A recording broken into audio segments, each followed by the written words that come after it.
welcome to The Explainer. Today, we're diving into a story that honestly kind of defies belief. We're exploring the insane rags-to-riches journey of a guy who didn't just participate in the entertainment industry, he literally defined it for an entire generation. We're talking about M.K. Thayaraja Bhagavathar, or as his massive fanbase affectionately called him, simply Bhagavathar. His life is this incredible masterclass in raw talent colliding with absolute destiny. It's just absolutely fascinating to see how someone achieves true, unadulterated superstardom, way before the internet and way before social media algorithms were even a thought. Okay, let's dive into this. To really wrap our heads around just how massive Bhagavatar's presence was, you have to listen to this observation from M.G. Ramachandran, MGR, who was another absolute titan of Indian cinema.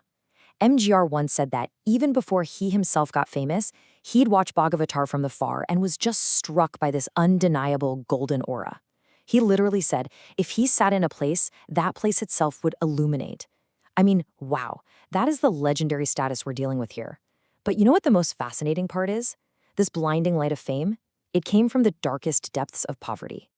2 rupees. Yeah, just 2 rupees. Before the fame, before that golden aura we just talked about, this was his reality. Born in 1910 in Trichy, he came from a seriously impoverished family. His dad, Krishnamurthy, was a poor goldsmith. And get this, just to keep his starving family from going hungry for a single day, Krishnamurthy would have to take unclaimed jewelry left by customers and pawn it for a measly 2 rupees. That tiny, almost insignificant amount of money was literally the difference between eating and starving for the future superstar. It's an incredibly stark, visceral starting point, right? Now you'd think, given that kind of grim background, a young MKT would just bury his head in books to escape poverty, right? Nope, absolutely zero interest in the classroom. Instead, he was totally captivated by the stage and the silver screen. He'd go watch silent films and then come home and try to imitate the action stunts, which, as you might guess, usually resulted in a severe beating from his totally frustrated father. But man, nothing could deter this kid. He spent his days obsessively listening to the songs of the great S.G. Kitapa, just soaking in the music instead of his school lessons. Well, that rebellious streak had to hit a breaking point eventually. And boy did it. Young MKT just up and ran away to join a local drama troupe in Trichy. When his dad found out, he was livid. He tracked the boy down, fully intending to drag him back home and probably deliver another harsh punishment. But when he finally got to the rehearsal camp, he stopped dead in his tracks.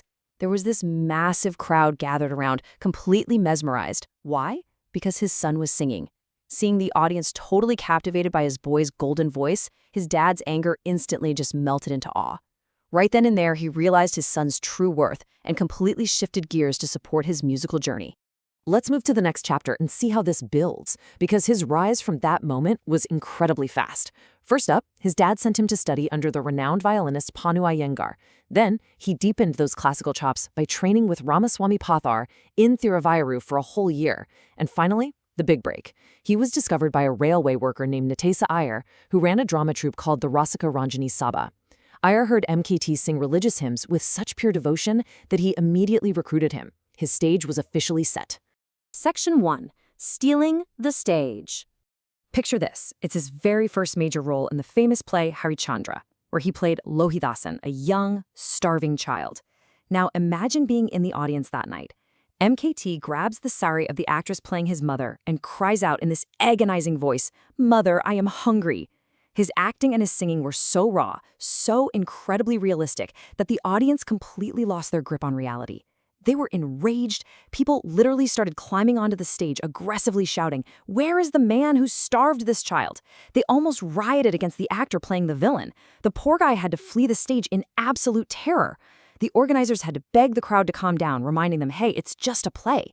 That is the sheer, overwhelming power of MKT's performance. So by the time he hit 16 years old, his talent was completely undeniable. During his formal musical debut, the legendary Madrangam player Dakshinamurthy Pillai, who, by the way, had initially hesitated to play for a mere teenager, was completely blown away. After hearing him sing, Pillai made this incredibly bold prophecy. He said, "He will open the golden box with a golden key." And you want to know the amazing thing? That literal metaphor actually came true years later.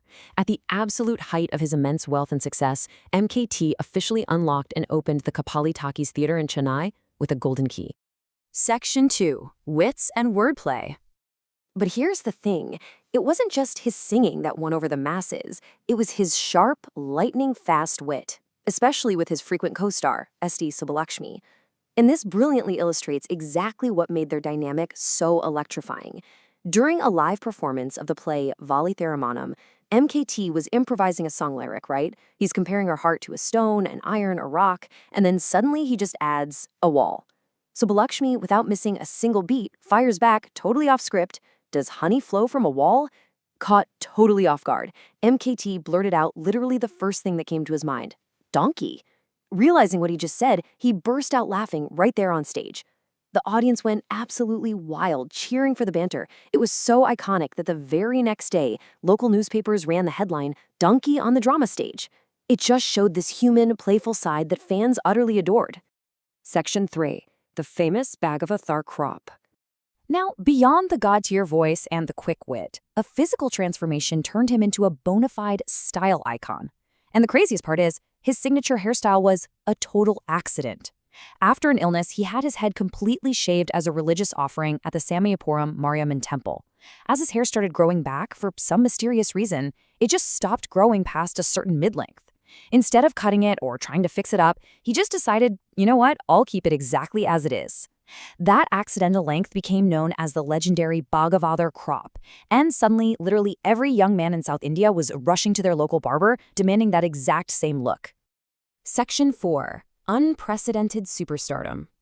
So the crucial point is this. When you combine the voice of a god, the timing of a comedian, and the looks of a fashion icon, you get absolute, unprecedented hysteria. Let me paint a picture of this madness for you. There is an actual documented story of a fan traveling all the way from the town of Pollachi just to wait for MKT to finish combing his hair so he could take the used broken comb home as a sacred relic. No way, right? But nothing, and I mean nothing, tops the flood story. During one of his plays, a massive rainstorm completely flooded the theater. MKT announced he would cancel the show and refund everyone's tickets. But the audience, they flat out refused to leave. They just stood there in the rising, freezing floodwaters. So what did MKT do? He stayed on that stage and performed for them in the middle of a flooded theater until 3 in the morning. When we pull back and look at his whole life, it is just a staggering study in extremes. On one side, you have this terrified kid whose dad had to pawn other people's jewelry for just 2 rupees so they could survive the night. And on the flip side, you have a literal demigod of cinema and stage. A guy opening theaters with golden keys, dictating massive fashion trends by pure accident, and commanding absolute, unwavering devotion from millions of people. It really makes you wonder about the nature of celebrity today compared to the raw, magnetic power of M.K. Tyagaraja Bhagavathar, doesn't it? I mean, with all our modern technology and endless entertainment options constantly at our fingertips, could anyone today, any singer, any actor, any massive influencer, command a crowd to stand waist-deep in freezing floodwaters until 3 a.m. just to hear them sing? That is the true magic of the first superstar. Thank you so much for joining me on this explainer, and I really hope this incredible slice of history leaves you hungry to explore even more about the golden age of cinema.